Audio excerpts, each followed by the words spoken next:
அன்பு நண்பர்களே, வணக்கம்.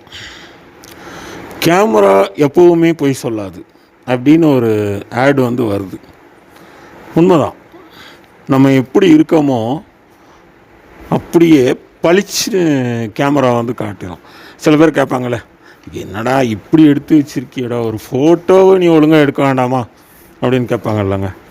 சில நேரங்களில் பார்த்தோம்னா ஒப்பனை மேக்கப் அது மனசுக்கா இல்லை உடலுக்கா இல்லை முகத்துக்கா அந்த மாதிரின்னு வரும்போது ஒரு ட்ரெஸ் பண்ணுறது கூட, மேக்கப் பண்ணுறது கூட நம்ம உற்சாகமாக காட்டுறதுக்காக தான்.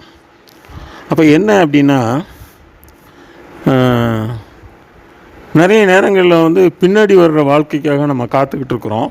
அப்படி காத்துக்கிட்டு இருக்கும்போது அந்த கணங்களை அந்த ப்ரெசண்ட்டில் நிகழ்காலத்தில் வாழ மறந்துடுறோம்.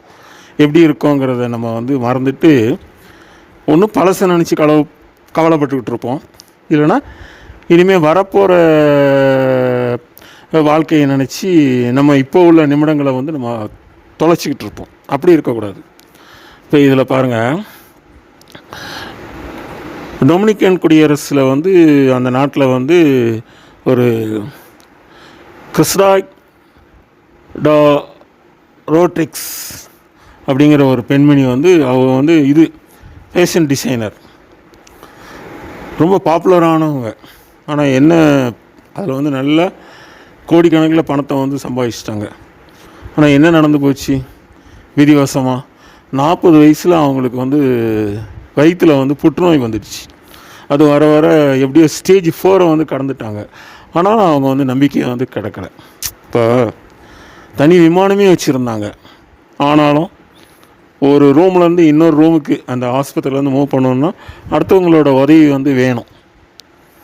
எவ்வளவோ சொத்து, பேங்க் பேலன்ஸ், அப்புறம் தனியாக ஹோட்டல், அவங்கள சுற்றி வேலை பார்க்குறதுக்கு வகை வகையான ஒவ்வொரு இதுக்கும் ஒவ்வொரு வேலைக்காரங்க, ஐடியா சொல்கிறதுக்கு, அந்த சிகை அலங்காரத்துக்கு, அது இதுன்னு என்ன பண்ணேன். ஆனாலும் அவங்க என்ன பண்ணாங்கன்னா, அந்த இன்ஸ்டாவில் ஒவ்வொரு நாளும் அவங்களுடைய ஃபாலோவர்ஸ்க்கு அந்த டிப்ஸ் கொடுத்துக்கிட்டே தான் இருக்காங்க. அப்போ அவங்க என்ன சொல்கிறாங்க அப்படின்னா, அவங்க தான் ஒளிரா நிமிடங்கள் எனக்கு இல்லைன்னு சொல்கிறாங்க. இதை பற்றி இனி வரப்போகிற காலத்தை பற்றி அவங்க கவலைப்படலை. இந்த நிமிஷத்தில் நான் சந்தோஷமாக இருக்கேன், எல்லோரையும் நான் சந்தோஷப்படுத்துகிறேன், போகிற வரைக்கும் நான் சந்தோஷமாக இருந்துட்டு போகிறேன் அப்படிங்கிற எண்ணத்தோடு அவங்க இருக்காங்க.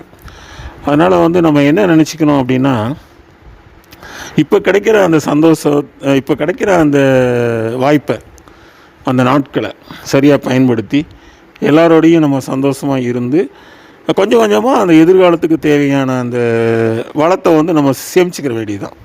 அதனால் அதில் கவலையிலேயோ ஒரு ஏக்கத்துலேயோ வாழ்க்கை கலைஞ்சிதுன்னா அது எல்லாத்தையுமே பாதிக்கும். இப்போ உள்ள வாழ்க்கையும் பாதிக்கும், அதை அப்படியே சேர்ந்து ஃப்யூச்சரையும் எதிர்காலத்தையும் பாதிச்சிடும்.